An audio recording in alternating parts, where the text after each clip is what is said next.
questions. So my questions are always around when we did the research, Dorian. I really saw an intrapreneur in you. Are you familiar with that term?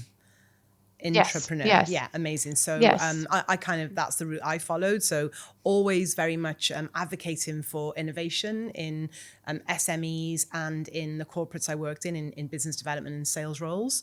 And then I went on to, in my late 20s, I left that and I started my own marketing agency, and I grew that to 7 figures. My point is, still today, I'm intrapreneurial at heart.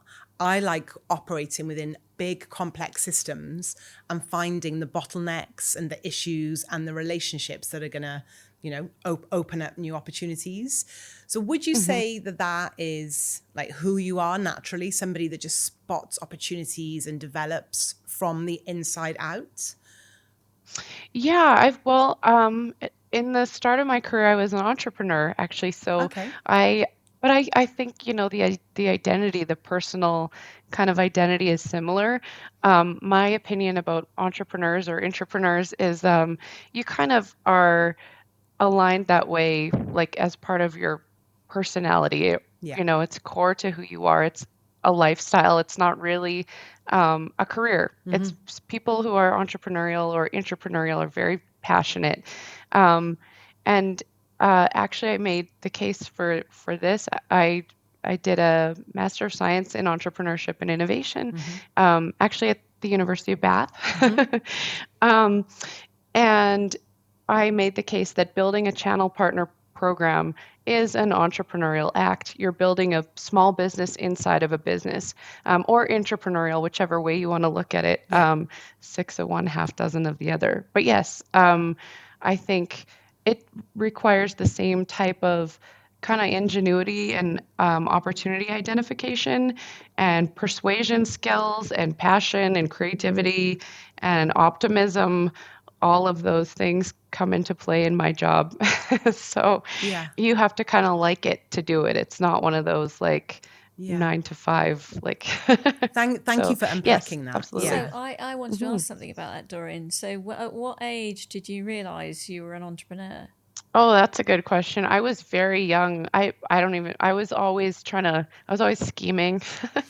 So, I had all kinds of little silly business ideas. I kind of I feel like I was annoying my friends a lot of the time, dragging them along in my, in high school, I had a candy business. I was selling like candy out of my locker. I turned my locker into a storefront and like merchandised it and was selling That's amazing. candy. So I did all kinds of So hang on a unusual minute. Wait a things. minute. Wait a minute. Wait, pause for a minute here. How old Sure. were you when you were at high school and you're doing this candy store? I was 15. 15. Okay. Uh, So you yeah. you understood what merchandising was. Tell me about the merchandising in your locker. What did that look like? It's funny. Yeah, I mean, I didn't have the word for it, but I understood that, you kind of need to make things like visually appealing and spatially nice for people to care about it. Um, it was a little more practical because a locker's pretty small. I know, they're like this. Uh, yeah. So So what I did mean, you do? so my door panel in the locker had like a menu of all of the different items with photos of like kind of I used like packing tape to kind of like make it look like a laminated menu on the inside of the door I love with this. all the little prices um and then yeah, I had just it sounds I had like Ziploc bags of all the different kinds of candy like pre-organized and like slotted into spots, and then I actually got in trouble because I there would be too much foot traffic in the hallway by my locker. So I got shut down. I got called to the principal's office, and then I turned it into a mobile candy business. So I made like a backpack candy store, and then I also got in trouble for that because the school actually. The principal took me aside and said if I'm earning money on school property, I needed a business license. And then I said, well, I'm actually getting one.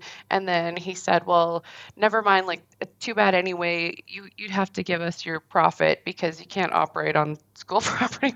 So it came down to like this was my first like bureaucracy, red tape, business environment problem. Yeah, but So anyway. I love listen, that. I love the love world of that. And all joking aside, you learned some really valuable lessons from that. You learned the importance of branding. You learned the importance of display.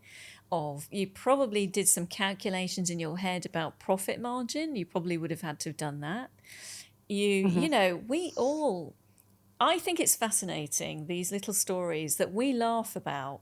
But that moment when you do your first transaction, where someone gives you money because you've created something and gone, there you go, that's intoxicating.